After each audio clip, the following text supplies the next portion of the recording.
Merci de m'avoir invité. Je suis désolé pour la médiocrité de mon anglais, mais la bonne nouvelle, c'est que si c'était en français, ce serait encore pire.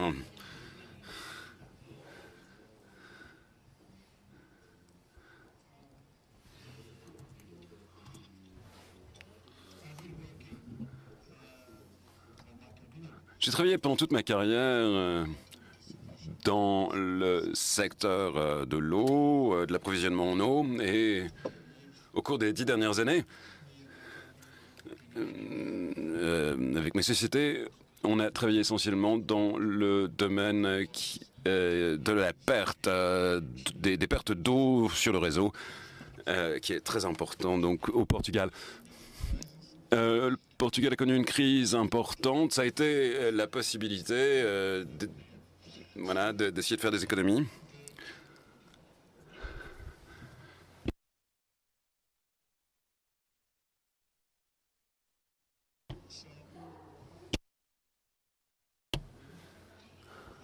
Donc voilà une brève biographie. La société que j'ai fondée il y a cela 10 ans, je suis le fondateur donc et le directeur général de la société.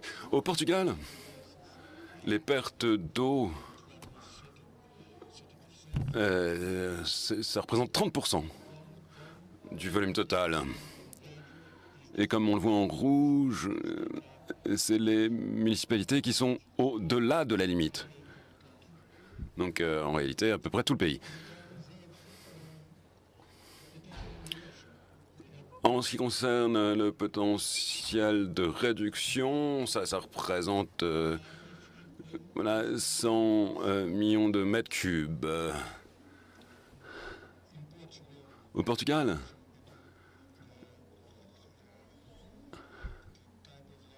les types de pertes sont ceux que vous pouvez voir à l'écran. Les pertes réelles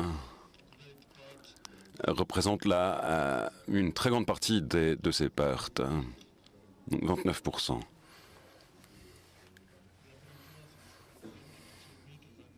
Les pertes apparentes sont de 4%.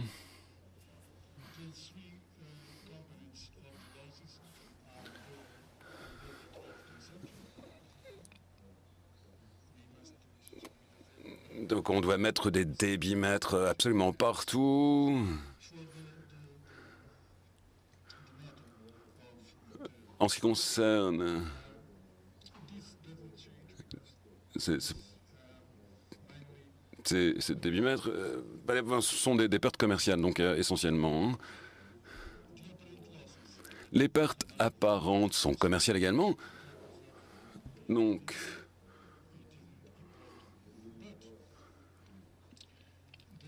pour le PAT, ce n'est pas très important. Mais en ce qui concerne les pertes réelles, elles jouent un rôle important. La première chose qu'on fait pour réduire ces pertes réelles, c'est de sectoriser, diviser le réseau en différentes parties.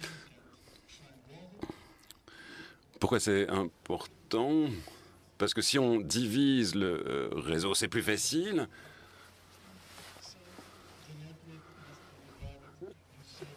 C'est la raison pour laquelle on le divise en différentes parties pour essayer de trouver d'où vient le problème.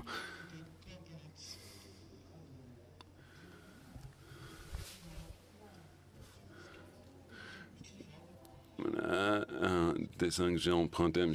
Follet. On voit les vannes se fermer.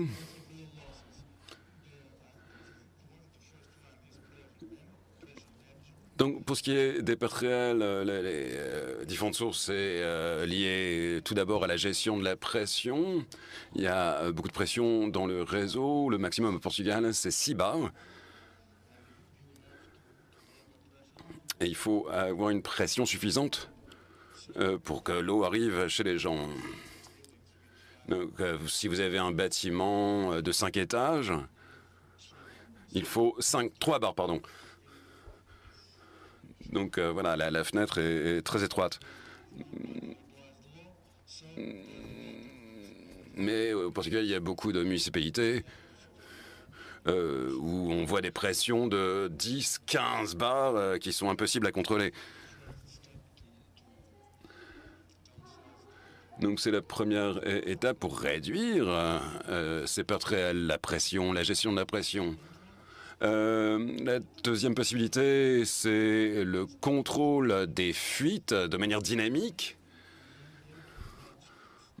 Il faut évidemment trouver la source de la fuite.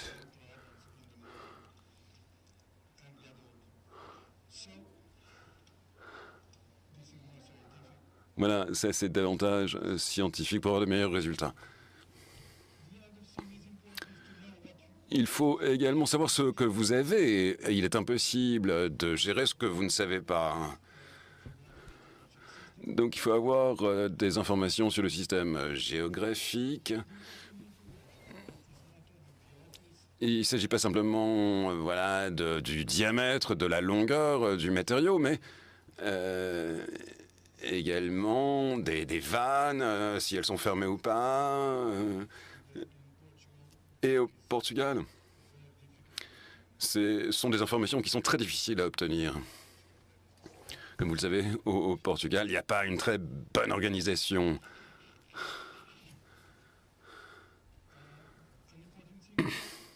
Ce qui est également important, c'est la rapidité et la qualité des réparations. Voilà, c'est très important pour satisfaire les gens.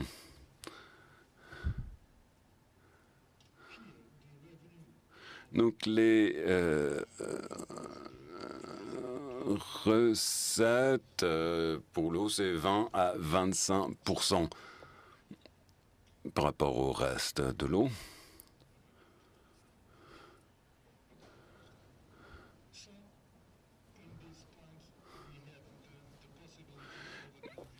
Donc il y a la possibilité de récupérer de l'énergie.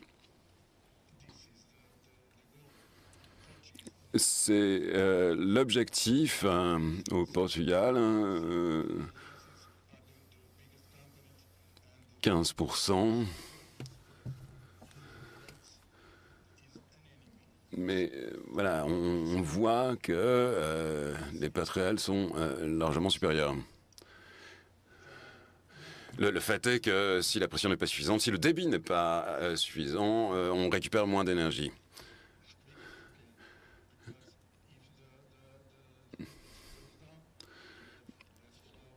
Et évidemment, avec des fuites, il y a moins de débit, moins de production d'énergie. Mais c'est un problème qui peut devenir une opportunité. Voilà la distribution à Lisbonne.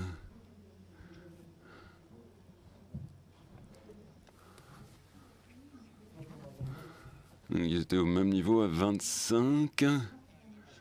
Et ils ont mis en œuvre ce type de solution. Et en une année, on est passé de 27 millions à 23, 19, etc.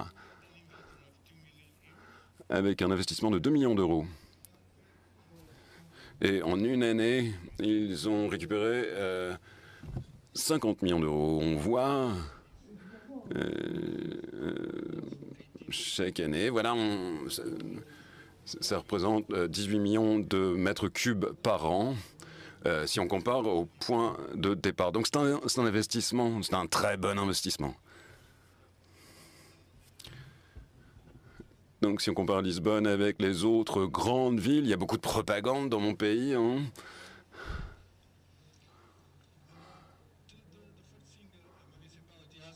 La première chose que les municipalités nous demandent, c'est, voilà, est-ce que c'est rentable? Qu'en est-il de mon argent? En 3 ou 4 ans, eh bien, on arrive à un bon rendement de l'investissement.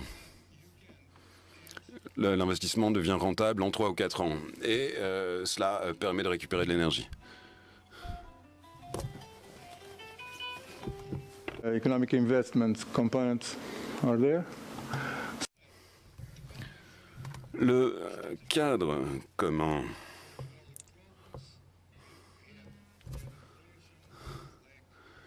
Donc il y a un manque de réparation, de réhabilitation.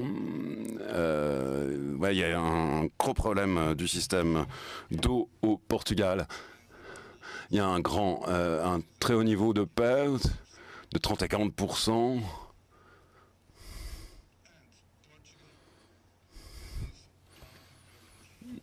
C'est un problème auquel le Portugal est actuellement confronté. 94% du pays se retrouve dans cette situation. Cela donne une idée de l'importance que revêt le fait de solutionner ce problème.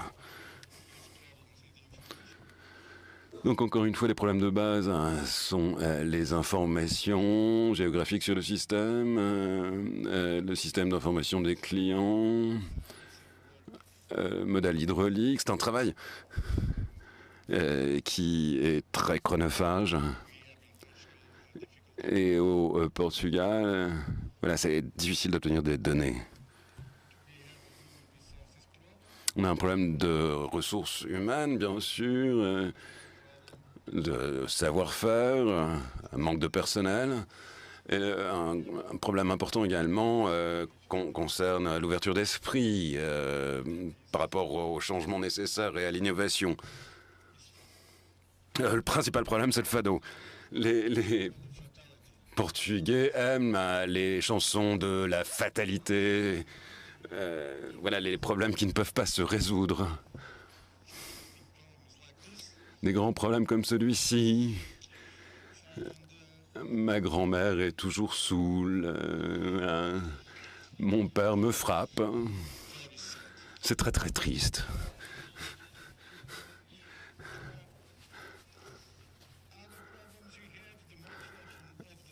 Il y a également le problème du dysfonctionnement du système d'approvisionnement. Il n'y a pas de contrôle du débit. J'ai demandé d'ailleurs une petite vidéo.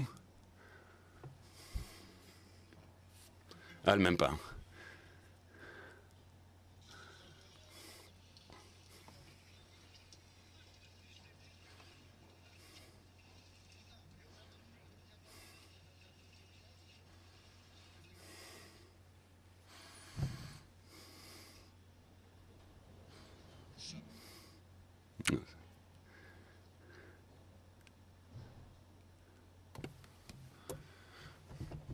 C'est un client qui... Lot of problems. This is one. Voilà, un autre problème du Portugal.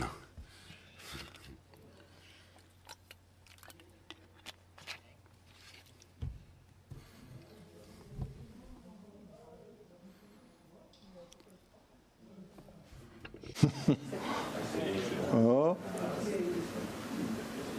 Ah, okay.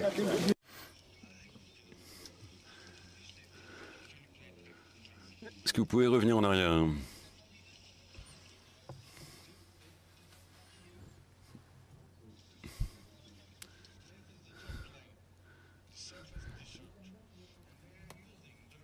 Donc ils utilisent le réservoir comme chambre pour voilà, diffuser l'énergie. C'est incroyable.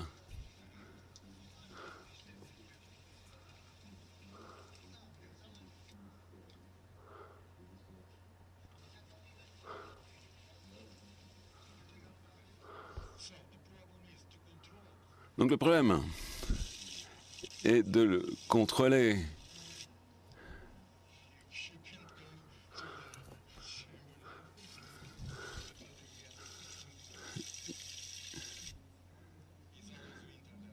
Donc c'est toujours l'hiver là-bas. On n'a pas de contrôle à l'entrée. Mais s'il y en a un, ça explose. Le réseau explose. Donc il faut 2 zones séparées pour contrôler la pression et le débit. Donc on a voilà, le petit bâtiment et le grand bâtiment qui sont séparés.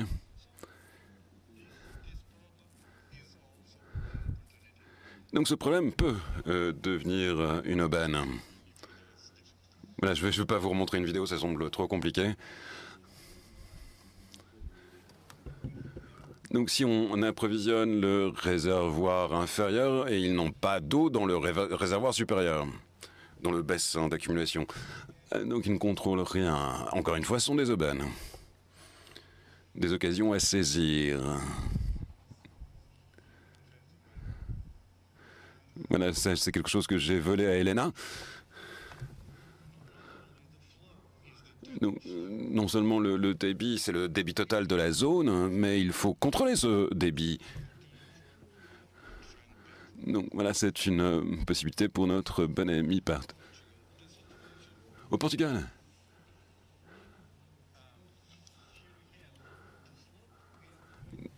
Donc on voit ici les pentes dans les différents territoires. On voit également en fonction donc la densité de population, notamment en Algarve. J'espère que vous êtes allé en Algarve, on a besoin de touristes.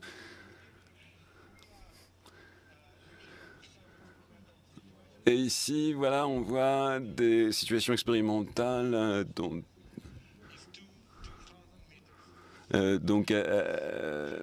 avec des sommets à 2000 mètres. Alors que la municipalité est à quelques centaines de mètres. Donc c'est une possibilité de récupérer de l'énergie. Donc on voit la densité de population près de la mer, sur les côtes. La situation est curieuse. Plus de 95% des bâtiments sont des bâtiments de 1 à 2 étages, ce qui signifie qu'il n'est pas nécessaire d'avoir une pression tellement élevée. Voilà, 5 bars dans le réseau. Et avec des endroits où la pression est encore plus élevée. Ça n'est pas logique. Puisque dans la grande majorité du pays, 2 bars seraient suffisants. Et voilà, on peut limiter à 3 bars par exemple et dire si vous en voulez plus, faut payer. Il en va de même pour la consommation. Vous avez ici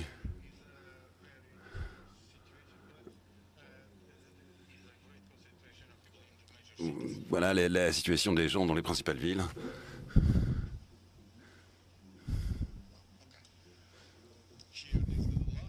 Les pertes dont j'ai parlé tout à l'heure, la grande partie du pays est en rouge. Les pertes réelles, des pertes très importantes pour ce qui est de la récupération d'énergie. Puisque, voilà, ce sont des pertes réelles, encore une fois. Et l'infrastructure, l'indice de l'infrastructure...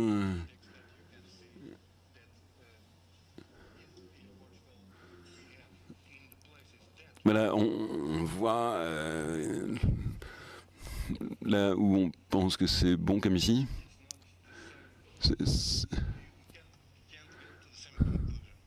Alors que là, on ne peut pas tirer la même conclusion. C'est différent si vous utilisez un autre indice.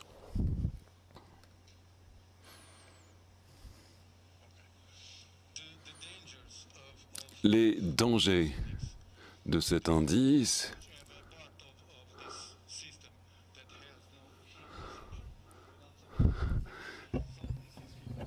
Donc ça peut dire que voilà, là c'est 50%, et là il n'y a pas de perte. Et on peut considérer que c'est bon. Mais si vous pouvez évidemment ignorer une perte importante. Et donc l'indice est erroné.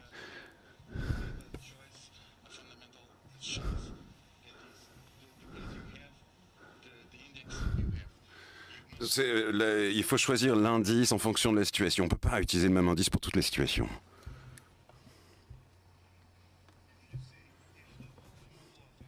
Si le volume de perte est le même, vous avez par exemple d'un côté 50%. Si la variation va jusqu'à 60%, vous avez 30%. Mais si les gens consomment moins, vous avez 68, mais les pertes en volume sont les mêmes. Au Portugal, après la crise, les gens ont utilisé moins d'eau et le pourcentage est devenu plus élevé, ce qui est bien. Mais les gens qui paniquent, c'est très bien.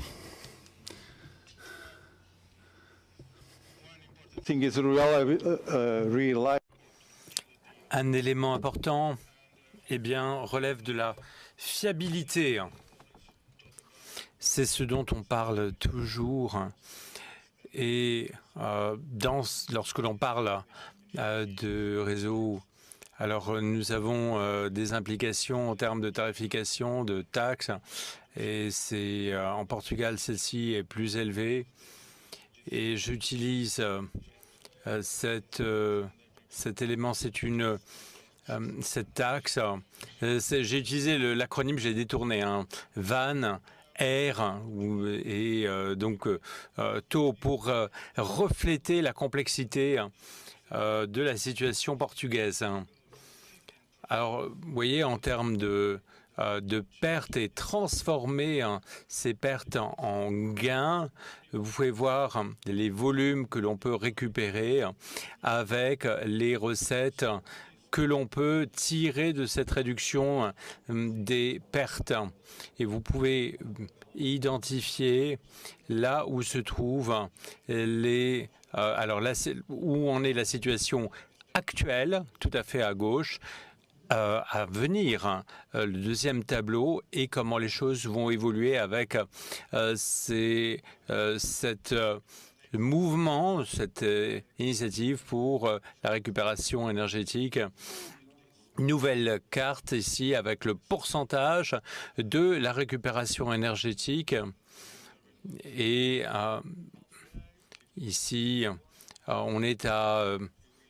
alors, en potentiel en termes de kilowattheure annuel, et là on peut arriver à de nombreuses zones comme on peut le voir avec plus de 50% donc de potentiel de récupération, avec un estimatif global de 7000 MWh par an. Vous voyez, comme vous pouvez le constater, on est quand même ici, cette zone, la zone de Lisbonne est en rouge, forte consommation, comme en Algarve. Et là aussi, là où il y a une récupération, un potentiel de récupération important, on a également une consommation importante. Et puis, Madère. Alors, Madère, c'est un petit peu un cas, comment dire, ce n'est pas vraiment un cas commun, c'est un cas à part.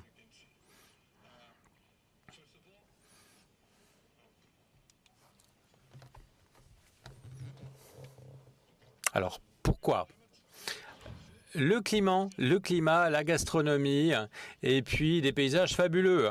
Donc, climat, gastronomie, paysages fabuleux, voilà. Et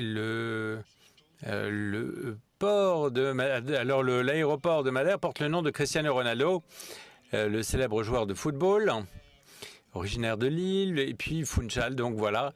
Et nous avons les deux réservoirs qui représentent quelques 30% de la... donc ces zones représentent quelques 30% de la consommation à Funchal. Alors, on est à 800 mètres de dénivelé avec 19 zones, donc avec des pressions qui sont répartis avec 42 réservoirs. Également, on est à 56% de pente en moyenne ici. Donc vraiment un cas particulier. Donc, et d'ailleurs une situation fort compliquée. Donc on arrive à 65% de perte. Donc c'est absolument incroyable. On est à des pertes extrêmement importantes, des déperditions très importantes. Alors qu'est-ce que ça veut dire? Eh bien voilà, si vous ne jouez pas au football, eh bien vous pouvez jouer à l'eau. Voilà, d'où cette photo. Et à Funchal, donc nous sommes en face nous sommes face à une opportunité considérable en termes de étant donné notamment les dénivelés significatifs. Donc vous voyez, je l'indique, la situation ici sur sa carte, nous arrivons à 70% de pertes sur cette zone géographique. Et la régulation des vannes est quasiment tout le temps erronée. Voilà en bleu ce que c'est dans la réalité, et puis les points, ce que ça devrait être, et puis d'autres, les points de surpression comme on peut le voir. Et donc on est dans des situations où il y a beaucoup de déviations. Et donc si vous avez un problème de faible énergie à ce niveau-là, et vous avez une ligne qui se trouve ici, vous allez vous retrouver avec cette différence de niveau, vous allez faire quoi? Eh bien, vous allez essayer de relever la pression, mais le problème, ce n'est pas la vanne. Ce ne sont pas les vannes, c'est le réseau de canalisation avec des distributeurs mal paramétrés, trop importants en taille d'ailleurs. Comment est-ce qu'on peut essayer de résoudre le problème? Et ici, vous avez des pertes en ligne. Mais en bleu, donc en rouge, on est à 20 mètres par kilomètre de perte. C'est complètement dingue. C'est absolument incroyable. Nous devons par conséquent aborder le problème. Voici la situation en termes de pression maintenant. Rouge au-dessus de 6 bars. C'est de toute façon illégal au Portugal. En noir, on est au-dessus de 10 bars de pression. Encore plus, on est encore plus dans l'illégalité. Et donc, la 50% du réseau est dans les clous, c'est-à-dire est réglementaire, conforme à la réglementation. Et ça veut dire que, bon, à part les grandes villes, avec les hôtels et ainsi de suite, eh bien, on arrive à une situation complètement folle. Et donc, on est confronté à un grave problème. Alors, nous avons fait donc 30 DMA, donc évaluation pour les vannes de régulation de la pression. Voilà la situation actuelle. On a modélisé le modèle avec le logiciel dont toutes les municipalités disposent. Et à l'avenir, on arrivera donc après le lancement des travaux. Les travaux seront lancés cette année et permettront d'arriver à cette situation présentée ici, donc à court terme, avec une chute en pression pour arriver à 1,6 bar en chaque zone. Donc là, on est à 3 bars et ainsi de suite. Alors, donc à court terme, on arrivera à des niveaux de perte de 61% avec une réduction annuelle de 6,7 millions de mètres cubes. Donc ici, voilà la situation telle qu'elle est. Les pressions avec les vannes de régulation, situation actuelle, situation à l'avenir. Nous allons installer 50 vannes dans le système, dans le réseau, pour remédier et vraiment changer le visage de cette situation. Donc, qu'est-ce que ça... Ici, ça c'est la situation dans l'ensemble. C'est une vraie situation. On est dans un cas concret. Et les 3 grands éléments, avec les paramètres existants, les paramètres une fois les installations mises en œuvre. Donc si vous reconcentrez maintenant, zoomez sur ce choix, donc cela nous permettra d'arriver à cette situation et vous voyez, on va arriver à une réduction des pertes, une maîtrise du débit, donc un débit plus maîtrisé, et un meilleur rendement. Ça, c'est important dans le modèle, parce que ce n'est pas un système d'approvisionnement à flux constant. Et donc, le niveau des pertes crée effectivement une opportunité, mais ça peut être également un ennemi qui se retourne contre vous. Donc, il faut ici être en maîtrise. Et puis, le choix de vitesse variable. Donc, 63 MW ici au cours de la première année. Et puis, 15 ans plus tard, on arrivera à 8 MW. Si nous utilisons, alors si l'on est dans un paramétrage à vitesse constante, vous voyez, les heures de production vont diminuer car le rendement en ligne va aller diminuant.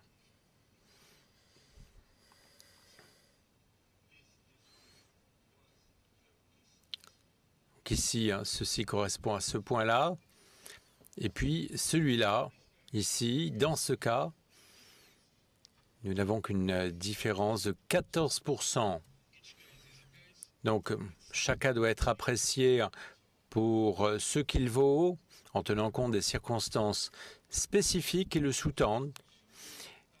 Alors, quoi choisir? Quels sont les équipements à choisir? En voici les paramètres avec les hypothèses de départ, et nous pouvons voir ici donc des données sur l'énergie actuelle, ici en pourcentage. Si on traduit cela en pourcentage, ça me servira un petit peu de ma conclusion. Voilà, l'énergie accumulée permet d'arriver à 50% de l'énergie potentielle. 20% des vannes, 70% de l'énergie. Donc, quand on parle du potentiel énergétique, quand on dit que c'est X, eh bien, l'objectif est d'arriver à une situation où on arrive à être dans... on arrive à rentabilité. À l'heure actuelle, ce n'est pas rentable puisqu'il faut investir dans des équipements, des infrastructures. Donc nous devons nous concentrer sur cette vraiment prendre à bras le corps cette situation. Alors en conclusion, j'en viens à ma conclusion. Grâce à cette technologie de pointe, je cite Obama, "Yes we can", dit l'interprète. Et au Portugal, eh bien, oui, oh oui, c'est possible. Yes, we can. Et donc, ici, contribuer ici de façon significative au développement durable. Donc, je vous laisse avec ce proverbe amérindien.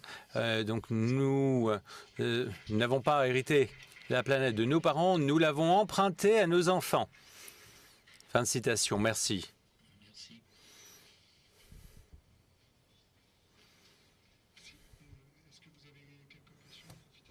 Et les intervenants sont là. Oui, Oui, je voudrais... Ah, pardon.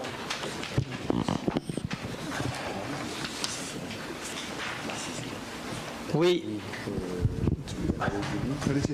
Simplement savoir la différence que vous faites entre perte réelle et perte apparente. What's the difference between real loss and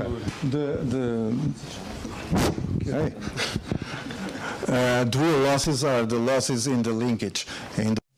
Alors, nous avons les pertes en ligne, les pertes dans les canalisations, donc à savoir sous forme de fuite au niveau des vannes.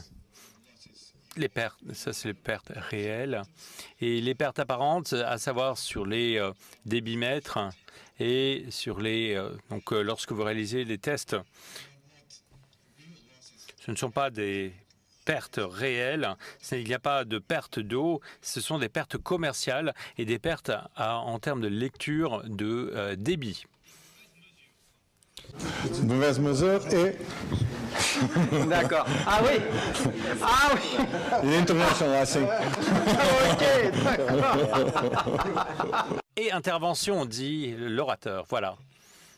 Prélèvement, 3 points de suspension, prélèvement. Ah, On va maintenant prendre un petit peu de temps pour voir dans le cadre du projet les différents chantiers tests qui vont être faits, donc que ce soit au Portugal ou en France, donc avec professeur Helena Margarida Ramos qui nous vient également du Portugal et qui travaille beaucoup avec Armando sur justement le côté technique au niveau du dimensionnement hydraulique des différents ouvrages. Yes. Ok, merci beaucoup, Yves, et merci beaucoup pour la table, illustre président et the autres. Okay, sorry. It's a bit difficult when we have to speak. C'est toujours difficile quand on parle langues étrangères, quasiment de manière simultanée, passant ainsi d'une langue à l'autre. Alors, puisque l'anglais est une langue officielle de ce projet, je vais m'exprimer en anglais. Alors, quelques éléments sur ma biographie. Je suis professeur à l'Université de Lisbonne, dans le cadre de la faculté de génie civil. J'ai publié, voici la liste de mes communications scientifiques dans le domaine de solutions de pompage, de stockage, de solutions hybrides, détection des fuites, génie appliqué à l'eau. Voilà une vue d'ensemble, une vue de synthèse de cette présentation. J'aimerais démarrer par le développement durable. Thème essentiel quand on travaille dans le domaine de l'eau. Et l'eau, comme vous le savez, est au cœur du développement durable, puisque il détermine et met en valeur les niveaux de vie, contribue au développement de l'économie, crée de l'emploi et contribue à l'insertion sociale, la réduction de la pauvreté, l'économie verte et l'économie dans la perspective du développement durable plus généralement. Dans ce cadre-là, il est important de porter les études dans le domaine de la préservation des ressources de l'eau, en particulier dans le domaine des réseaux de distribution. Travail autour des vannes de régulation, de distribution, sont là pour garantir la standardisation et la maîtrise de la pression. Cela fait partie de l'ADN. Alors voilà, je vous présente ici un réseau au niveau d'un quartier contrôlant avec les éléments de maîtrise et de contrôle de la pression. Il faut prendre en compte les différents types de topographie. Ces vannes de régulation créent et permettent de réguler le système. Et si l'on regarde ces vannes de régulation, ces vannes de contrôle, elles ressemblent, je dirais, avec la manière dont les turbines fonctionnent, ou en tout cas les types de conversion énergétique utilisant l'eau. Donc j'ai gardé ça, on était en 99, lorsque j'ai pour la première fois présenté des interventions sur l'utilisation de la conversion de l'énergie en utilisant une pompe comme turbine. La chose n'a pas été forcément bien écoutée, mais maintenant nous arrivons à une situation où, là je fais suite aux présentations de France Technologies, mais ensuite il a été possible d'établir ce lien entre les vues d'ensemble, à savoir en termes d'échelle. On démarre par quelque chose à grande échelle et puis on arrive au niveau local, voire au niveau micro-local. Voici une synthèse fondée sur les données que m'a transmis Roy, mon collègue anglophone. Vous voyez les pertes réelles et la consommation autorisée ici.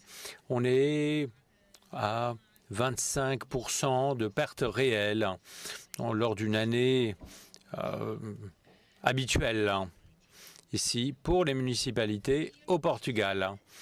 Et vous voyez ici la consommation énergétique en termes d'énergie pour le pompage et lié à d'autres activités ici en orange, par exemple associées au site de traitement, centrale de traitement des eaux. Et puis vous avez ici la réinjection de l'énergie dans la grille, dans le réseau électrique.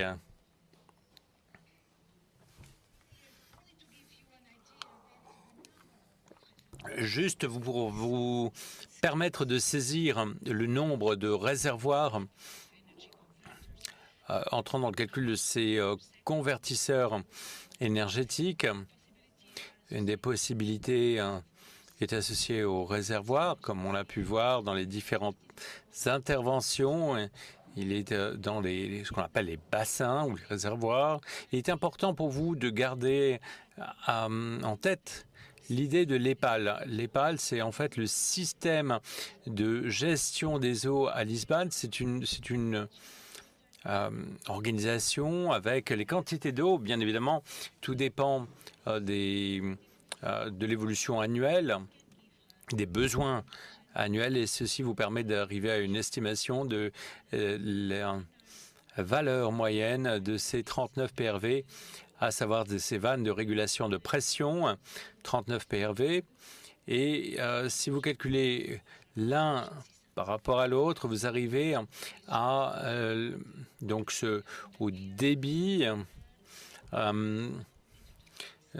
et ce que ça représente en termes de production électrique. Comment arriver à tirer parti de cette situation? À Funchal, comme il a été indiqué précédemment, nous arrivons à la problématique du contrôle des surpressions, et EDIA est en fait l'opérateur du système d'irrigation de Arkeva. C'est un système de grande ampleur et qui est avec un regroupement d'investisseurs.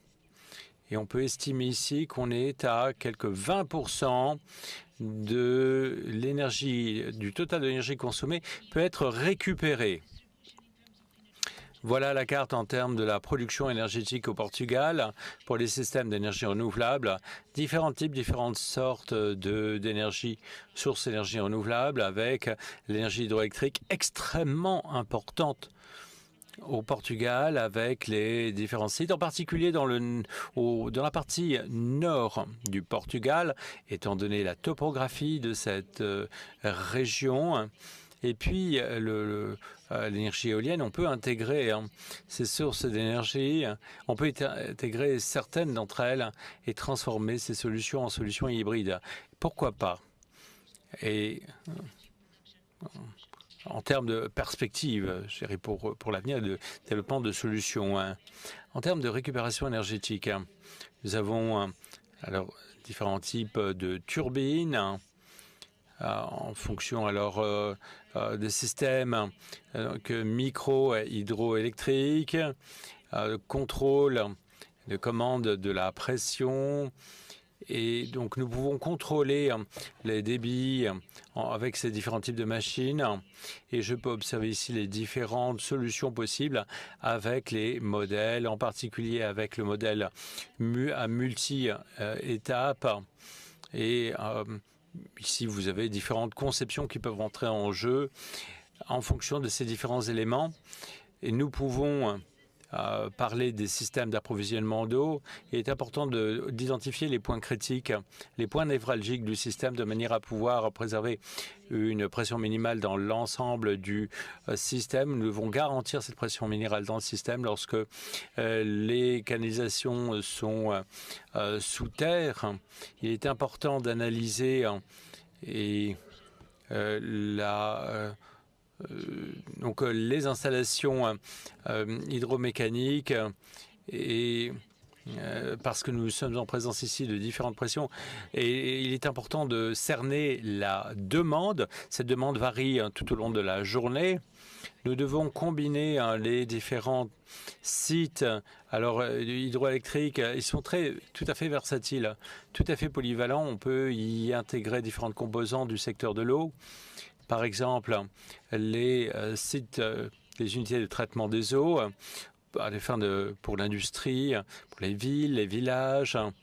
Et maintenant, dans le cadre de des sites de retraitement des eaux, eh bien, nous arrivons à ces chiffres-là et vous voyez, on peut arriver à estimer une consommation énergétique totale de 15 gigawatts par an. Donc, vous voyez ici, le défi qui se présente revêt un intérêt considérable. Et nous avons ici ces systèmes qui nous permettent de traiter, de créer des systèmes de bassins de rétention et également d'arriver à ce type de système alors en particulier lorsqu'il y a une pluviométrie importante et des précipitations importantes. Ça crée des problèmes ici. On peut se retrouver en présence d'inondations. Lisbonne est une très belle ville, néanmoins, mais on peut arriver à des solutions comme celle-ci avec différents bassins de rétention pour contrôler l'énergie dans le système. Alors, système d'irrigation, c'est système d'irrigation, d'habitude.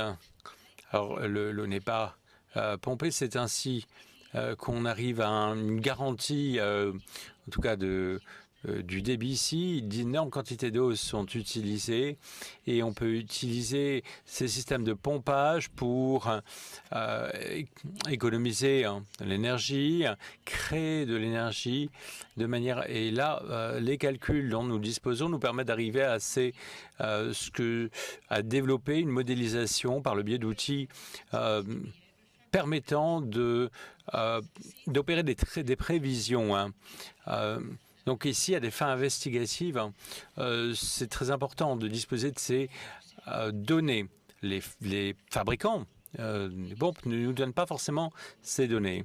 Nous avons par conséquent besoin de prendre en compte les différentes problématiques opérationnelles qui peuvent induire une perturbation du système de canalisation. Il peut y avoir un système axial, radial, et professeur Gravetta a décrit un petit peu cette chose, et puis travaille aussi de concert avec des équipes de recherche pour modéliser. Eh bien, Redon, c'est quoi? C'est un projet où nous souhaitons développer à la fois un enseignement, mais également trois projets, trois sites. Le premier dans l'industrie pour Renova. C'est une entreprise, alors une entreprise qui fabrique du papier au Portugal, papeterie. Et puis nous avons à Cordoba, à Cordoue en Espagne, un projet pilote. Et puis ici en France, avec ce projet pilote. Donc 3 projets pilotes appliqués à 3 utilisations différentes. Alors projet pour l'industrie, l'irrigation et distribution respectivement. Il est important de disposer de conseils, de recommandations pour guider les choix en fonction des différents types de systèmes, de manière à pouvoir développer une confiance renforcée pour appliquer ces différents types de solutions. Vous voyez, puisque le projet se concentre sur le secteur de l'eau, essayons donc de baser nos analyses sur des éléments factuels et faire ressortir le bénéfice des applications. Voilà la présentation de cette industrie, c'est des différents process de cette papeterie. Premier projet, Alors, se concentrant sur l'innovation, le rendement, de manière à pouvoir obtenir les meilleurs process pour la production. Et nous pouvons observer, constater qu'il y a 2 fabriques de papier, 2 manufactures. La première et la deuxième ici, avec... Alors, l'eau est très importante pour la fabrication du papier. Et la captation d'eau est très importante. On puise de l'eau dans la rivière voisine. Ici, et vous voyez la consommation en eau à des fins de fabrication. Le deuxième site ici, et consommation énergétique associée à l'eau. Donc c'est ici un site absolument idéal nous permettant de mettre en œuvre et tester notre projet à des fins industrielles. Donc voilà, c'est un exemple à petite échelle. Et nous avons déjà des données, nous pouvons estimer la puissance assez limitée mais intéressante. On est à 10 kW avec une variation du débit entre ces 2 valeurs. Donc on est avec une tête disponible ici. On est à 30 mètres ici, de chute. Et ici, un projet fort intéressant. C'est une sorte de petit projet hydroélectrique. Et vous voyez le dessin technique des différents éléments du projet. Et vous avez ici de la sortie. Alors, sortie se trouve en souterrain qui va passer sous cette route et qui va ressortir ici en bas, donc dans la rivière. Voici le débit en sortie. Donc, il y a certains éléments de contrôle en termes de la qualité de l'eau, en termes des niveaux d'eau. Et ça, c'est notre implantation. Et nous sommes en saison sèche, en été.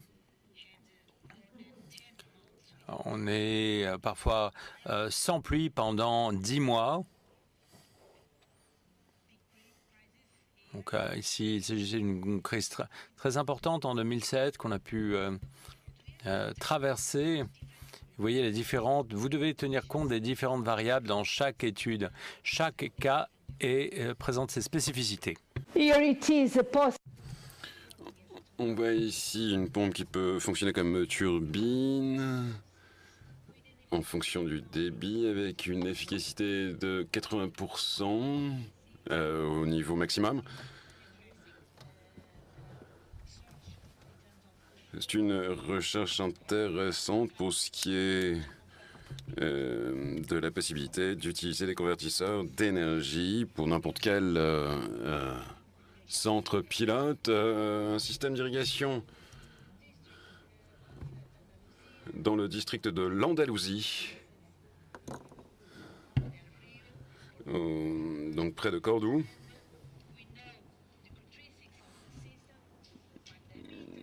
On a la connaissance des principales informations concernant le réseau et on peut simuler les conditions sur toute l'année. Voilà quelques vues des stations de pompage.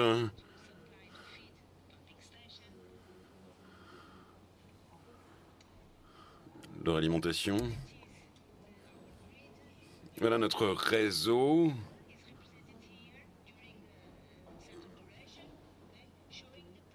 On voit notamment la pression dans les nœuds en fonction d'un code couleur, la pression excédentaire en rouge et le débit dans les canalisations.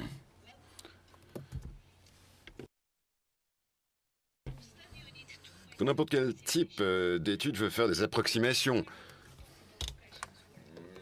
Différents emplacements ont été analysés et Et le deuxième nous a paru plus intéressant. Voilà, voilà, le principal avantage de cet emplacement, c'est la destination de l'énergie récupérée pour notamment recharger des batteries de véhicules électriques ou un système d'éclairage public. On voit le bypass qui est intégré au système. Un troisième emplacement possible. Au même endroit, mais avec une canalisation présentant d'autres caractéristiques. Et on peut faire des estimations en fonction de différentes méthodes. Et à ce moment-là, on peut simuler dans quelles conditions le système sera le plus efficace. Et on voit la tête nette obtenue dans le système et le débit correspondant. Dans ce système d'irrigation, c'est un petit peu différent d'un système d'approvisionnement, de distribution d'eau. Il est important de savoir comment les vannes fonctionnent et si l'introduction d'une turbine peut remplir une fonction similaire. Ou s'il est nécessaire d'avoir deux vannes pour garantir une pression minimum lorsqu'il n'y a pas de débit dans le système. Un autre projet, ce sera ici, en France, à Granville. Donc, sous l'égide du SMPGA, syndicat mixte de production d'eau potable de Granville et de Lavranchin, et on voit l'emplacement possible de notre système micro-hydraulique, puisqu'il y a une vanne de régulation de la pression ici, pour réduire la pression de 12 à 5 bars. Donc entre l'aval et l'amont, peut-être qui peut donner lieu à la production d'énergie. Hier, on a vu les excès, une vanne de régulation au milieu, et les mesures du débit et de la pression en aval, pour comprendre comment le débit varie au fil de la journée et la pression qui est associée. Et à ce moment-là, on peut choisir de la meilleure manière possible la micro-solution correspondante. Par exemple, dans ce cas, comme il y a un débit qui est faible et que la tête disponible est élevée, à environ 70 mètres, on peut utiliser, si on s'intéresse à la disponibilité de la pompe fonctionnant en tant que turbine, eh bien, on peut sans doute penser à une pompe multicellulaire ou deux pompes en série. On doit analyser les différentes possibilités pour optimiser la production d'énergie. Et voilà ce que j'avais à vous dire. Merci beaucoup pour votre attention.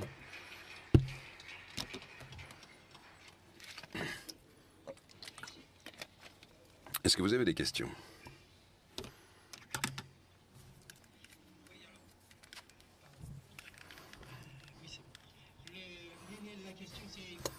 Globalement, je voudrais revenir juste un tout petit peu en arrière parce que je suppose que comme il s'agit de deux interventions concernant le Portugal, bon, les deux sont un peu liés. Mais tout à l'heure, j'ai pas posé la question, mais tout à l'heure, on s'est intéressé aux pertes du réseau au Portugal. Et a priori, s'il y a perte, c'est que le réseau fuit Et donc la première chose, c'est pas d'intervenir sur des problèmes de pression, c'est d'intervenir sur la tuyauterie. Et donc en amont, moi, ce que je ferais, c'est commencer par changer les tuyaux du réseau. Hein. Voilà, donc c'est pour ça que bon, comme l'intervention était liée précisément aux récupérations d'énergie, j'étais un petit peu, je me demandais si j'avais bien compris, quoi. Oui. Maybe my colleague can.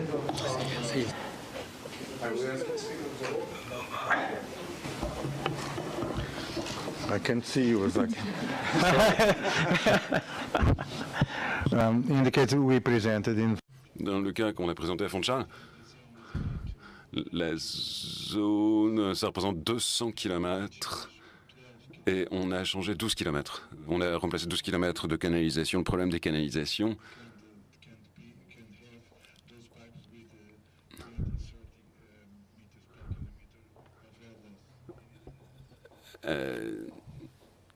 mais c'est qu'on ne peut pas tous les changer d'un coup.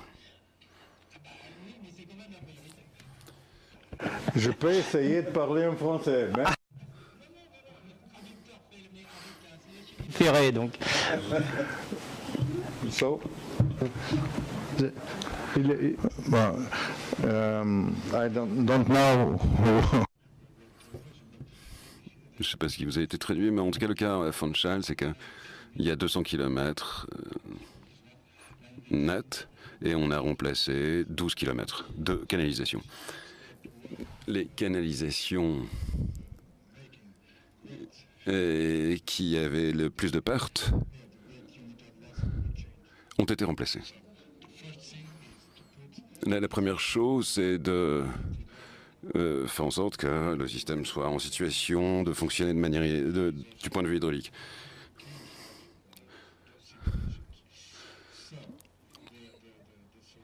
Donc la solution a été une solution hydraulique, changer les canalisations, les raccordements, avec la création de nouvelles lignes, avec la création de zones. Mais voilà, à Fontchal, il y a des pentes importantes avec des pressions fortes à Fontchal. Mais lorsqu'on change une canalisation, on provoque une réduction importante de la pression. Donc on a besoin également de s'intéresser globalement au système. Parce que si vous avez une canalisation qui provoque une forte perte unitaire, la pression varie grandement au fil de la journée.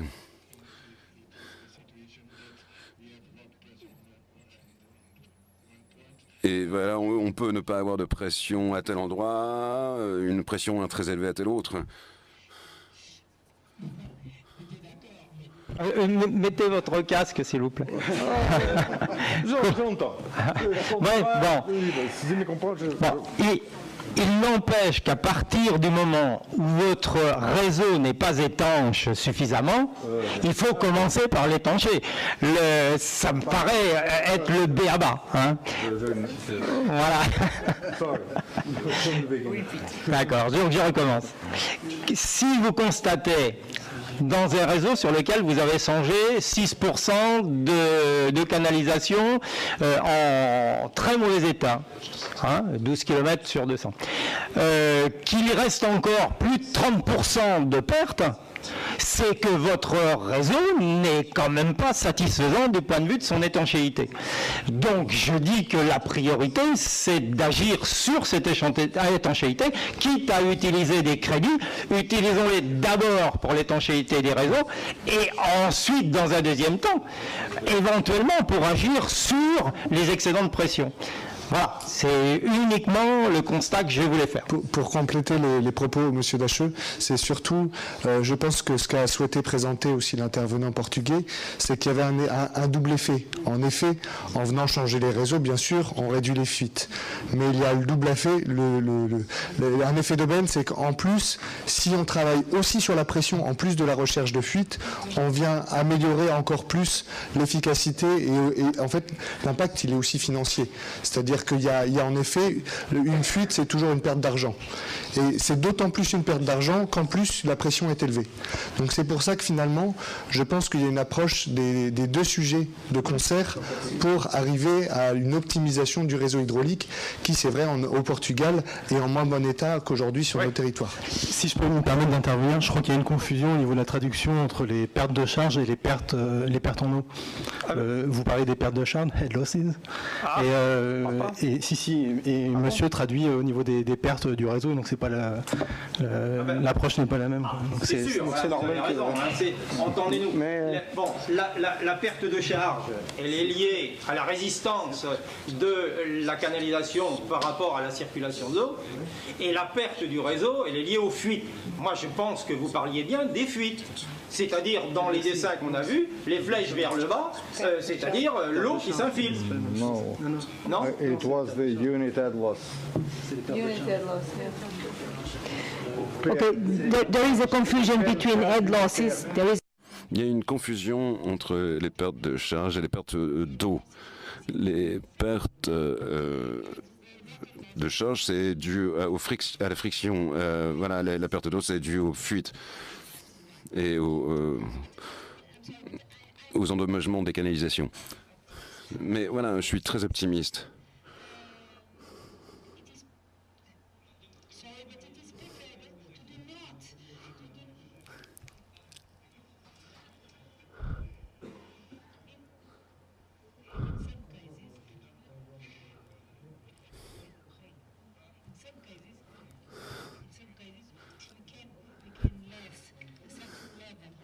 Dans certains cas, il y a des pertes d'eau. Mais on peut les tolérer parce qu'il n'y a pas un avantage économique à réparer la canalisation, mais on peut compenser ces pertes en produisant de l'énergie. Si vous n'avez pas de perte, vous pouvez produire de l'énergie uniquement s'il y a de la consommation d'eau. Mais dans certains cas, il n'y a pas d'avantage, et où ce n'est pas faisable, de réparer voilà, les canalisations.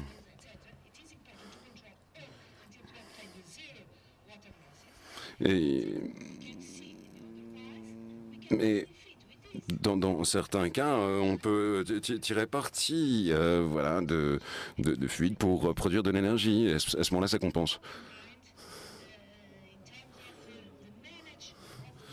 Voilà, il s'agit de la gestion globale du système.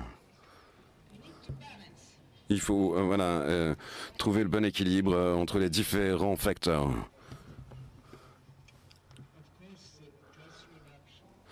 Bien sûr, la réduction de la pression, c'est une stratégie pour réduire les fuites et c'est utilisé dans nombre de pays qui ont de vieux réseaux. Mais tout notre système a été conçu voilà, avant les années 70, avec un niveau de pression qui était très élevé par rapport aux vrais besoins. Donc, si voilà, il est possible de réduire la pression pour réduire les fuites,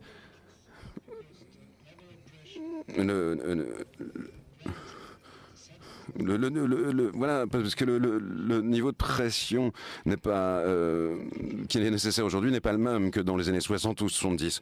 Et s'il y a la possibilité de produire de l'énergie par ce moyen, même si on ne réduit pas les fuites, c'est intéressant.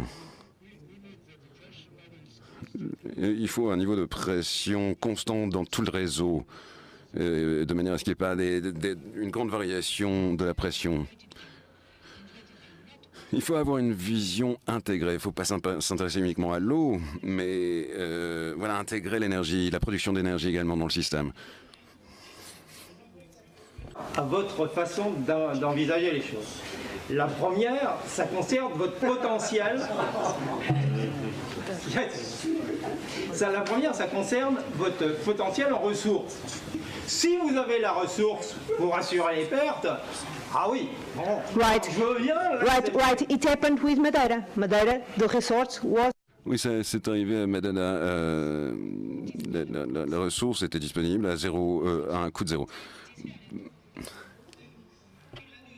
C'est que de toute façon, l'argument du vieillissement du réseau, il ne va pas aller en s'améliorant. Il ira nécessairement, donc d'une certaine façon, ce que je dis, c'est reculer pour mieux sauter. On est en France. Hein, bon, je ne sais pas s'il y a l'équivalent en portugais, mais... C'est équivalent, c'est équivalent, donné, oui. Ça se fasse. Oui, c'est vrai. Voilà. No, Angus, it is an opportunity to give a panel for... Angus. En fait, c'est pas du tout antinomique, c'est-à-dire que on peut très bien calculer le potentiel, faire une évaluation, de se dire combien on peut récupérer et planifier de mettre une microturbine, tout en sachant que en priorité on va remplacer les canalisations et que dans 2 ans, quand on remplacera les canalisations par exemple, on intégrera le coût de la microturbine. Donc en fait, l'un ne va pas sans l'autre. Et vous pouvez planifier comme ça sur du long terme, voilà. Là, on est d'accord. Je crois que là, vous allez avoir du mal à vous comprendre pour 2 raisons. C'est que le profil... Attendez, laissez-moi finir. Concernant le profil hydraulique de ce qui se passe en Espagne ou aussi bien au Portugal qu'en Italie, c'est que les profils hydrauliques qui ont été conçus dans les années 60 ne prévoyaient pas pour les immeubles de surpression en bas des immeubles. Donc, ce qui obligeait à avoir un réseau avec une forte pression de façon à pouvoir desservir les immeubles qui font 10 étages. Quand vous ramenez en France aujourd'hui, vous voulez construire un immeuble de 10 étages, vous êtes autorisé à une condition, vous installez une base de surpression en pied pour éviter de faire surcharger la pression dans les réseaux. La base en France, normalement, pour les installations donc des ménages, elle est de 3,5 bar pour l'étage le plus haut, puisque vous savez comme moi que les machines à laver et ainsi de suite sont conçues pour des systèmes de sécurité, elles se bloquent à partir du moment où vous avez une pression qui est trop importante. C'est pour ça que vous avez du mal à vous comprendre entre les amis portugais et italiens, c'est parce que nous n'avons pas les mêmes profils hydrauliques. Et effectivement, je comprends leur pensée. Donc quand ils disent on travaille d'abord sur les parties où on a le plus de fuite, il est vrai que ça doit être les points bas pour permettre de réalimenter les points hauts et les immeubles, effectivement, mais en repensant le système hydraulique et en équipant les immeubles d'une station de surpression en pied, ils pourront diminuer peut-être de 10 ou 15 bars la pression de leur réseau, ce qui leur permettra d'atténuer d'autant les fuites et qu'on pourront continuer à compenser en y mettant des turbines pour pouvoir fabriquer de l'énergie pour avoir alimenté ces immeubles qui pourront alimenter les pompes qui pourront leur donner la pression suffisante. Je pense que c'est là parce que je vous ai tous entendus et effectivement je crois que vous avez un problème de compréhension parce que vous parlez pas tout à fait de la même chose. J'ai très bien compris ce que vous avez demandé, mais je crois qu'il faut se remettre à la place de nos collègues portugais ou italiens. Mais en Espagne, ça doit être le même souci. Il doit y avoir le même problème. Oui, mais j'insiste parce que on a lié les deux. Ce qui me gêne, c'est qu'on lie les deux. On dit, on va profiter des fuites pour faire de la récupération. S'il n'y a pas de fuite, le problème de la récupération s'impose de toute façon. À partir du moment où vous bénéficiez de dénivelés importants et donc de surpression importante, vous avez l'énergie à récupérer. Donc, de toute façon, il faut la récupérer. Hein? Et de toute façon, mais je pense quand même qu'ils sont obligés de repenser leur système hydraulique dans l'ensemble de ce qu'ils refont aujourd'hui. Chose que nous, on n'a pas besoin de faire. Quand on remplace des réseaux, on ne change pas le profil hydraulique. Et je pense qu'ils n'ont pas le choix pour éviter, et je pense que ça ne doit pas être facile, ça doit être de sacrés chantiers à mettre en place et qui ne doivent pas être faciles à gérer. Et effectivement, les financements de 200 km de réseau, je vois à peu près le montant en millions d'euros que ça représente. Voire quelques MD, sans doute. Voilà. Ok.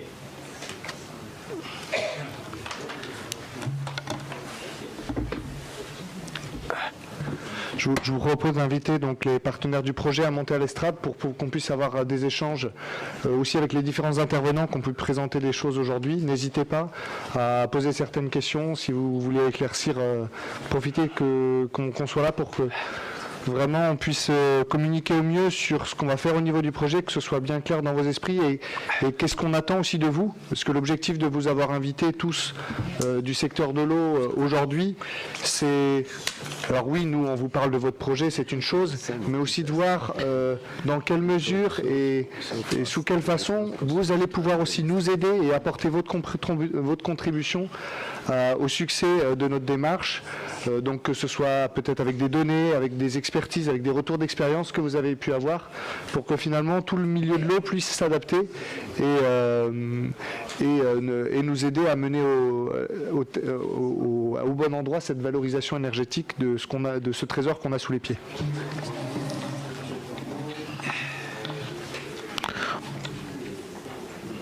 On peut demander à l'ensemble des intervenants de venir de façon à ce qu'on puisse les identifier. Ouais.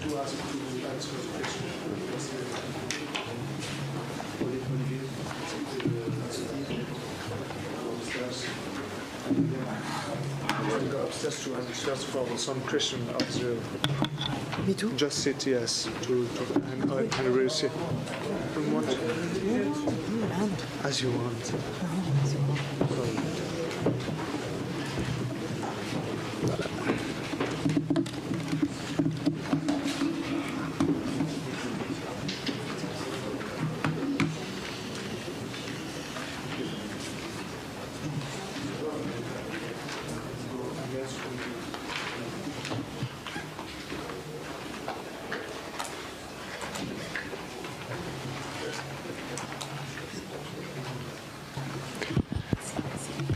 So, any general questions?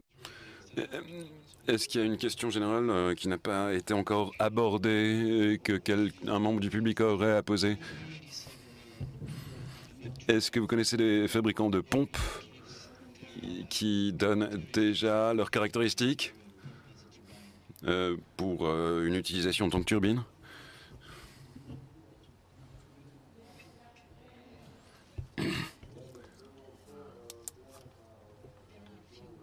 Il y en a quelques-uns.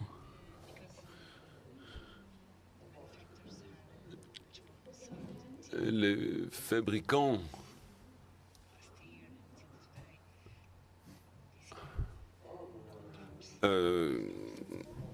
mais ça s'intéresse au sujet davantage depuis une année. J'ai consulté notamment Caprari, qui est un fabricant italien, et KSP en Allemagne. Voilà, je les ai consultés pour un cas spécifique. C'est très difficile d'obtenir des courbes de caractéristiques qu'on pourrait sélectionner pour différents lieux. C'est à chaque fois, pour chaque situation donnée, qu'on peut les consulter. Et à ce moment-là, ils nous disent, ouais, c'est ce type de turbine, de pompe qui conviendrait dans ces conditions. Mais moi, ce que j'essaye d'avoir, c'est des courbes de caractéristiques, et c'est en effet compliqué. On teste également ces pompes dans nos laboratoires pour analyser le comportement de ces pompes lorsqu'elles fonctionnent en tant que turbine. Mais en tout cas, ces deux fabricants donnent des informations. Bon, il faut se montrer un peu insistant. Et si on... Mais si on veut faire un système comme ça, ils sont intéressés. Est-ce que, et lorsqu'ils vous donnent les résultats, est-ce que vous devez les vérifier?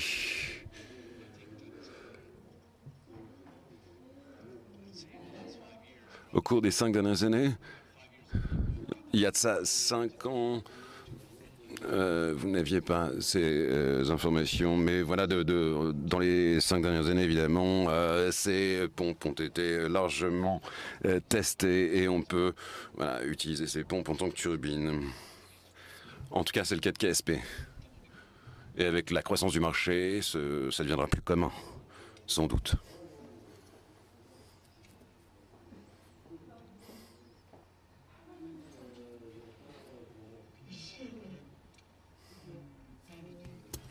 Relativement importante, chute de pression, et pour avoir une pression à peu près identique tout au long du réseau en tenant compte de la perte de charge, de la longueur qui est liée à la longueur des réseaux. Pourquoi ne pas mettre sur les stations de pontage, enfin encore que je ne sais pas si on le fait ou si on ne le fait pas, des moteurs brushless sur les moteurs des pompes avec des roues adaptées. Je ne sais pas si vous connaissez les moteurs brushless, avec des roues adaptées qui ont un profil de fonctionnement qui part de 0 à 100% et donc qui ne consomment que le courant nécessaire pour répondre aux besoins. Donc ça évite d'avoir des à-coups et des appels de courant très importants lorsqu'une pompe se met en route, et vous avez un profil de consommation qui est beaucoup plus faible. Ça, c'est le premier point. Et le deuxième point, donc si on peut avoir dans le réseau initial, le réseau principal, une pression relativement basse, avec, comme l'a dit le président du SMPGA, en pied ou sur les secteurs, des reprises par les pompes multicellulaires, toujours avec des moteurs brushless qui vont résoudre, d'une part, la pression sur des secteurs adaptés, et puis mesurer les débits en même temps, parce qu'elle fait la double fonction. Je ne sais pas si vous connaissez ces systèmes. Apparemment pas. Les moteurs brushless sont des moteurs à roues codées qui peuvent partir de 0% à 100% sans courant d'appel. C'est-à-dire que le moteur ne part pas d'un seul coup à sa puissance, à son nombre de tours maximum.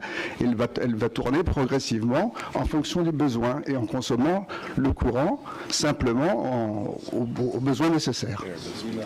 I think that you're talking about.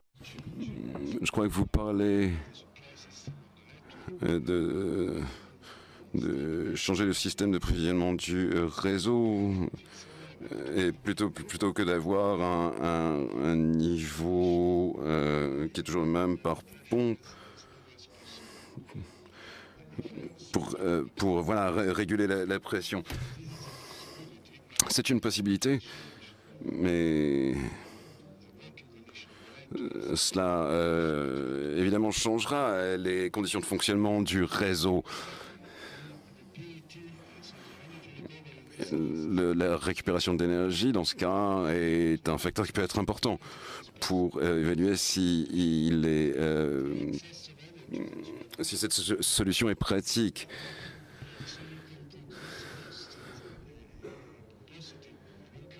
Donc ce coût peut devenir finalement un revenu.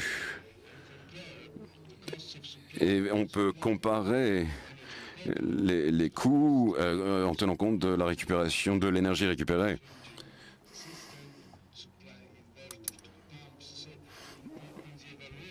Donc dans l'évaluation du système, on peut faire ce type de changement d'approvisionnement pour avoir une moindre utilisation d'énergie. C'est un problème important auquel tous les ingénieurs de tous les réseaux s'intéressent. Nous, pour l'instant, on fait des choses de moins grande ampleur. On dit simplement, voilà, s'il y a de l'énergie à récupérer, on peut la récupérer de cette manière et générer un revenu de cette manière. C'est un élément qui fait partie de toute une stratégie pour optimiser l'efficacité du réseau. Parfaitement d'accord avec vous. Après, sur des installations neuves, c'est intéressant puisqu'on ne consomme que l'énergie nécessaire pour répondre aux besoins des usagers. Merci. Just to follow up, to add one other downside of direct pumping to consider.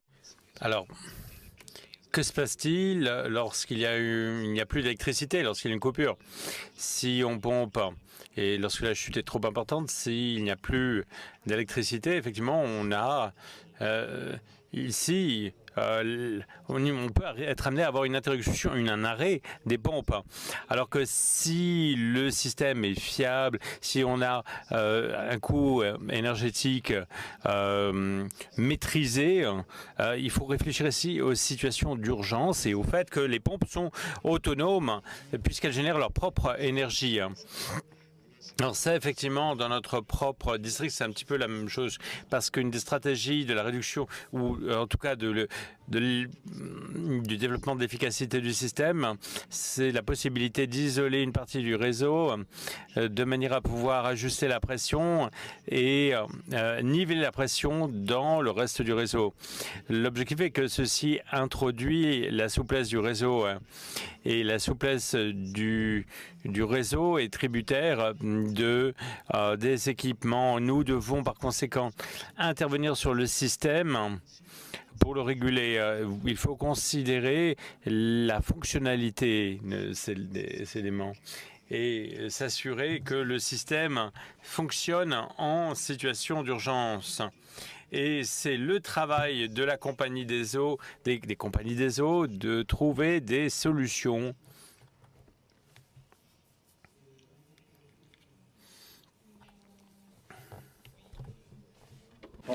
Tout seul. Bon, oui, je voudrais quand même souligner une chose, c'est que bon, on réfléchit à cette question de récupération d'énergie de façon globale au niveau européen. Il est clair que chaque cas est un cas spécifique et qu'on ne peut pas réfléchir de la même façon à un site qui offre, un site montagneux par exemple, qui offre des dénivelés importants avec des deltas de pression qui sont largement supérieurs à 10 bars, voire pourquoi pas 100 bars, comme c'est un peu le cas au Portugal, et des régions plus plates, comme la nôtre, et où on a des différentiels qui peuvent être liés en altitude, grosso modo 100 mètres, avec en plus des châteaux d'eau, donc à la rigueur, des deltas de pression de 15 bars, quoi, mais c'est vraiment le maximum qu'on puisse utiliser, et encore de façon très très ponctuelle. Et donc, moi, quand j'ai préparé cette rencontre, je me suis appliqué à réfléchir à ce qui était possible de faire, dans le cadre du SMPGA. Voilà. Donc, et je voudrais maintenant continuer la discussion dans le cadre du SMPGA, compte tenu du territoire, de son profil, de ses altitudes maximales, etc., etc. Bon. Il est clair que, alors, je vous préviens, bon, c'est vrai que ce que je vais dire ne va pas forcément être bien admis, mais j'ai un point de vue lié évidemment à l'étude que j'en ai faite, qui n'est pas si enthousiaste que ça, hein, vu sous l'angle du territoire du SMPGA. Qu'il y ait de l'énergie dans les réseaux, c'est une évidence. Que cette énergie est, pour une part, soit nécessaire pour faire fonctionner le réseau, c'est aussi une évidence. Qu'on puisse en récupérer une partie, peut-être. Il s'agit de savoir quelle partie, pour ne pas mettre en danger le bon fonctionnement du réseau, donc quelle partie, à quel coût, donc le coût de l'installation, des remboursements des prêts, etc., de la maintenance. Et c'est dans cette balance qu'on pourra voir si c'est rentable ou pas. Parce que, bon, on ne fera pas admettre aux contribuables de récupérer de l'énergie uniquement pour le plaisir d'en récupérer. Si on doit récupérer des toutes petites quantités par rapport à l'investissement, il est clair que ça ne va pas soulever l'enthousiasme. Même si du point de vue de la bonne conscience, on sera content d'avoir économisé de l'énergie. Voilà. Alors, moi, pas forcément maintenant, mais je veux bien mettre en discussion l'analyse que j'ai faite. Et très honnêtement, qui n'aboutit pas, loin de là, toujours à la conclusion que l'investissement en vaudrait la chandelle. Justement, voilà. C'est très intéressant ce que vous présentez dans votre propos, ce que vous présentez justement les difficultés du dossier. Et en effet, la difficulté, elle est sur la rentabilité et sur le potentiel. Aujourd'hui, le potentiel, il y a deux grilles de lecture, vous m'arrêtez si je dis des bêtises. Il y a la grille en effet topographique, qui est le terrain naturel qui offre naturellement à un réseau des différences de pression. Ce qui permet, alors il est vrai que dans notre territoire, au niveau du SMPGA, c'est relativement plat, mais on doit avoir, je crois, 7 ou 8 réducteurs de pression sur notre territoire. Mais ces réducteurs de pression, sauf ceux qui sont à Avranches, où en effet on a une petite colline qui nous apporte une charge naturelle au niveau du réseau, mais les autres sont aussi liés au fonctionnement. Donc on a nos exploitants divers, que ce soit STGS ou Veolia qui sont présents aujourd'hui, ils savent bien qu'en effet, dans la vie du réseau, on est obligé parfois donc de pomper pour distribuer l'eau, mettre la pression nécessaire. Et là, vous avez, selon l'emplacement sur ce réseau-là, celui qui va être juste à côté du premier pompage va avoir une surpression peut-être, une surdisponibilité. Et celui qui sera au bout, en bout de ligne, aura lui une sous-disponibilité. Donc il y a vraiment deux grilles de lecture, et c'est pour ça que ce potentiel, la difficulté de définition du potentiel, elle a vraiment la lecture topographique et la lecture du réseau existant, tel qu'il est construit avec ses défauts et ces excès qui permettent d'avoir des récupérations potentielles. Et c'est ça en fait qu'on cherche à voir, c'est comment pouvoir récupérer ces petits défauts, c'est-à-dire qu'on ne peut pas remettre en cause tout l'existant. Le but c'est d'arriver à aller vers l'avant et de tirer de l'existant ce qui est bon et de le valoriser pour justement avoir un retour sur investissement le meilleur possible. Ok, oui. Alors justement, c'est à mon avis, le troisième paramètre de la grille de lecture. C'est le paramètre économique. Et le troisième paramètre, c'est pour ça qu'on est là aujourd'hui. C'est-à-dire que pour arriver à un bon retour sur investissement de ce type de technologies, qui sont des technologies émergentes. Donc vous avez vu ce matin, c'est pour ça qu'on a fait intervenir, que ce soit Safe, Pont-à-Mousson, Onfel-Jas Masson, des premières entreprises, alors il y en a d'autres bien sûr, qui ont fait certains tests. Donc on est sur une technologie qui est peu connue, et forcément, comme toute technologie encore peu connue, les retours sur investissement sont encore un peu balbutiants. Vous avez entendu parler notamment de la route solaire qui a été construite en France. Si on fait une lecture uniquement financière de la route solaire, c'est une blague. Ouais. Voilà. Par contre, ce qui est intéressant, c'est l'idée, c'est la démarche. Et aujourd'hui, l'objectif, c'est d'arriver à stimuler un peu cette démarche au niveau de l'eau pour créer un marché, pour que derrière, finalement, ça va s'ajuster.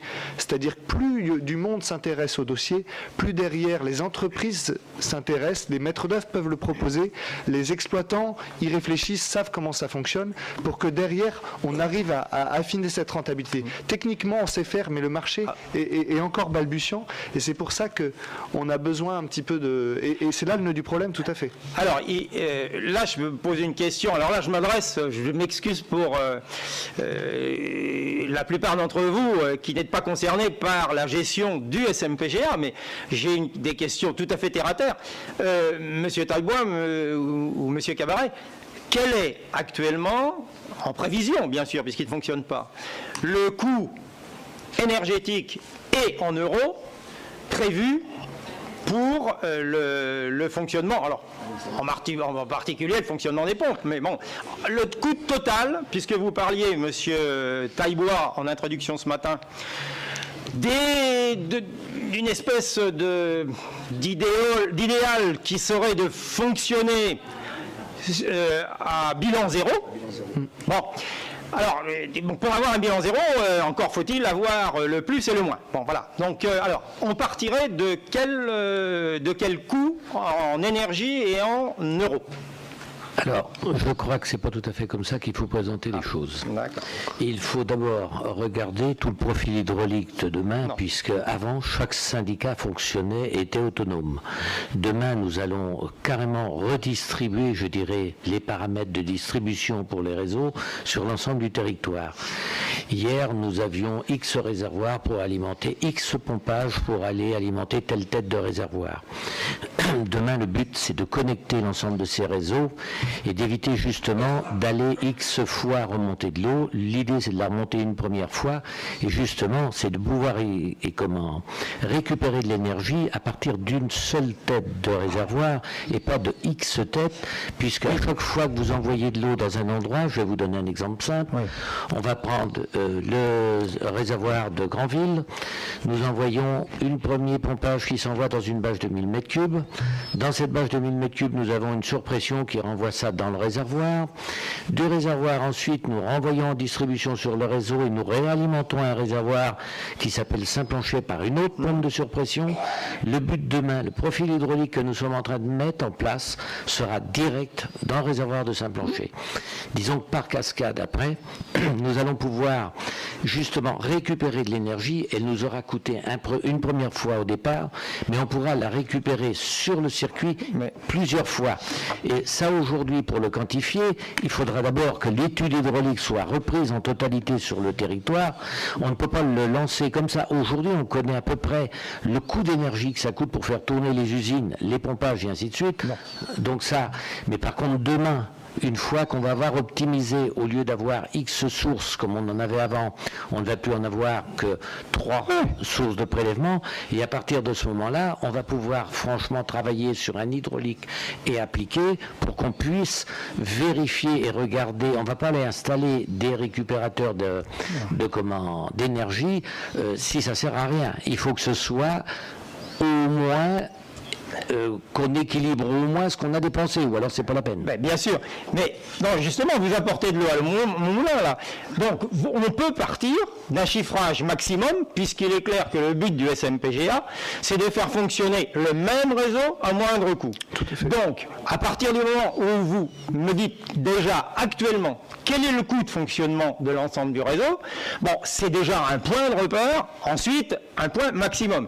Si ce point maximum, effectivement, ne permet pas un chiffrage rentable, c'est très pessimiste pour l'évolution de la situation. Hein.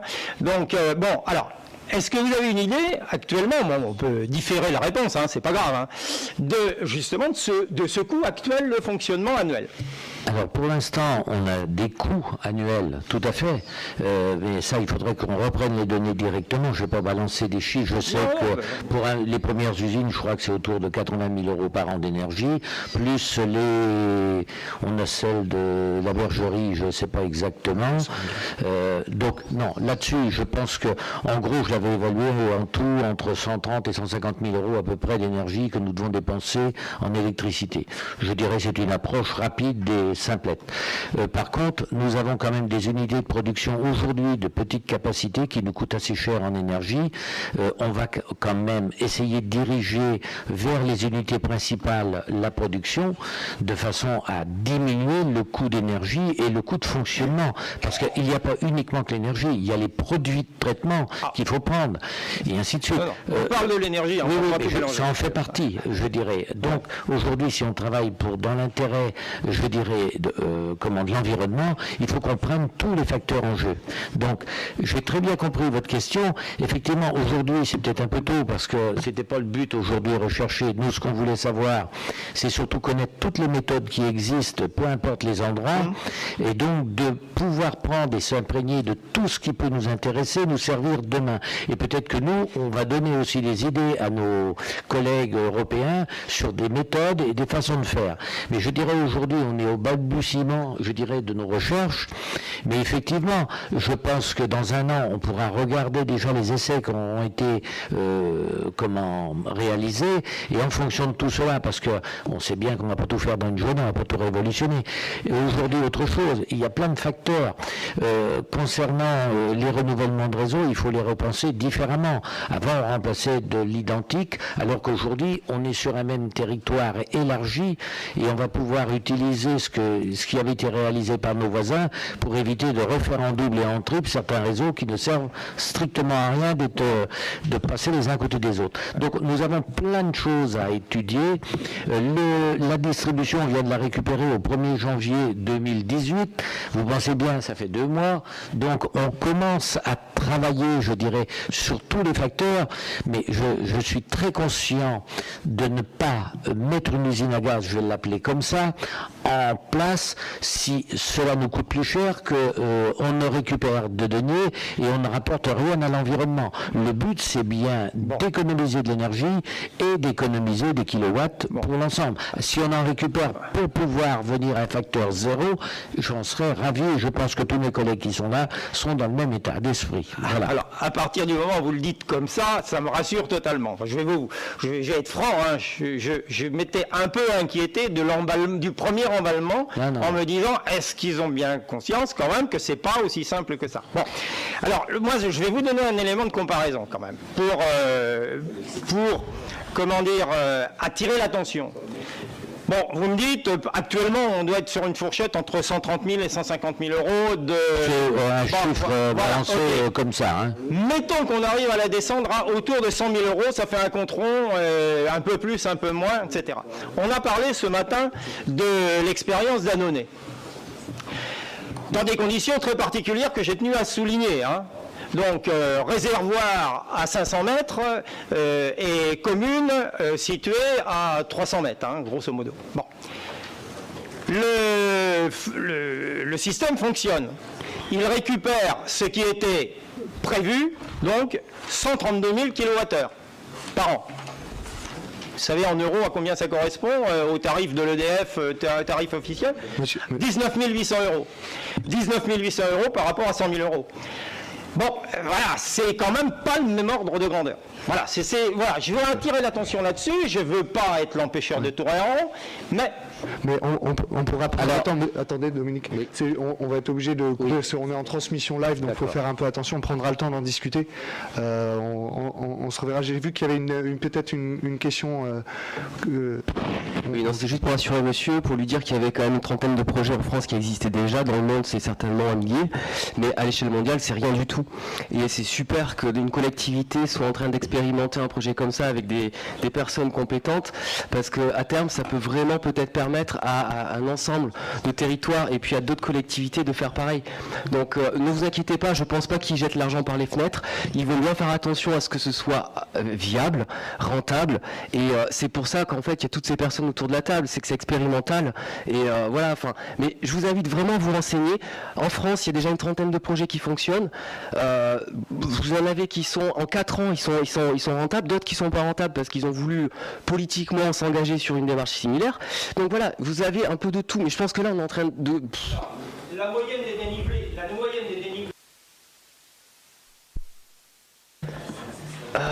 je sais pas, ça va de 1 mètre en basse chute. Bah oui, basse chute. Bah, vous me demandez, je vous dis, station d'épuration, vous pouvez avoir 1 mètre, mais vous pouvez avoir 2 mètres cubes d'eau à la seconde. Vous me demandez, je vous réponds, voilà.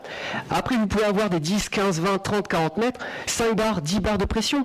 En fait, il y a tellement de sites différents, c'est ce ils n'ont pas arrêté de répéter, c'est qu'un site n'est pas forcément identique à un autre. Donc je vous invite vraiment à vous renseigner sur tous les sites qui sont aujourd'hui en fonctionnement, et vous aurez certainement beaucoup de réponses aux questions que vous vous posez. Non. Bon, on ne va pas faire le débat aujourd'hui là-dessus. Hein. Donc, pour moi, je sais bien. Là, on pourra reprendre cette discussion autrement, mais je pense qu'aujourd'hui, on est plutôt parti pour les présentations et de nos collègues européens donc, qui sont présents. Hein. Donc, est-ce qu'il y avait autre chose? Là, c'est un échange. Après, je pense qu'on arrive au terme de toute façon de cette présentation. C'est surtout, dernier point, c'est que vous avez tous reçu un petit carton. Si vous avez des questions, il ne faut pas hésiter. de toute façon, nous, on va revenir vers vous pour prendre le temps d'aller un peu plus loin suite à cet événement de lancement et voir comment on va pouvoir travailler ensemble et comment on va pouvoir continuer sur ce projet-là. Je pense là on va passer sur les conclusions de la journée présentées par Terry qui du coup est notre responsable un petit peu de projet pour clore l'événement. Et après au contraire je ne coupe pas du tout le débat, monsieur Dacheux. Justement le débat doit continuer. C'est bien un événement de lancement et non un événement de clôture, et c'est pour ça que il faut qu'on continue à discuter sur ce sujet, il faut qu'on continue à en parler et qu'on justement mette le doigt sur les points qui sont compliqués et voir comment ensemble, avec nos partenaires européens, on peut arriver à trouver des solutions pour les franchir. Très bien, merci. Okay, thank you, Yves. Merci Yves. En tant que chef de file de ce projet de la zone de l'arc atlantique, je dirais que ces 3-4 dernières journées, eh bien, nous avons eu fort à faire. Et nous avons été bien nourris et on s'est bien occupé de nous. Et nous avons eu des visites sur site extrêmement intéressantes. Nous avons beaucoup appris et nous avons avancé le projet. Tel était l'objectif que nous avons servi ici à Granville. Et je tiens à remercier nommément les organisateurs, les intervenants, les interprètes qui ont fait un travail absolument fantastique. Je tiens à les remercier. Et je dirais, je vous remercie, vous, membres de l'audience. Et ici, nous sommes ici venus apprendre, échanger, présenter. Et au cours de ces 2-3 années à venir, eh bien, nous poursuivrons ces échanges. Mais nous cherchons de manière active les parties prenantes dans ce projet, pour entrer dans ce projet. Si vous souhaitez, les uns les autres, participer à ce projet, n'hésitez pas à vous adresser à Yves. Eh bien, cette journée, aujourd'hui, a été très très bien organisée et il a été absolument fabuleux de partager des expériences et également de prendre la mesure de la passion eh bien, des personnes ici présentes. Ici, alors on ne sait pas comment on va rentrer chez nous, mais nous allons rentrer chez nous, essayer de rentrer chez nous, et ceci étant donné les circonstances climatiques. Mais en tout cas, je tiens à vous remercier pour l'heure. Je vous dis à très bientôt. Merci.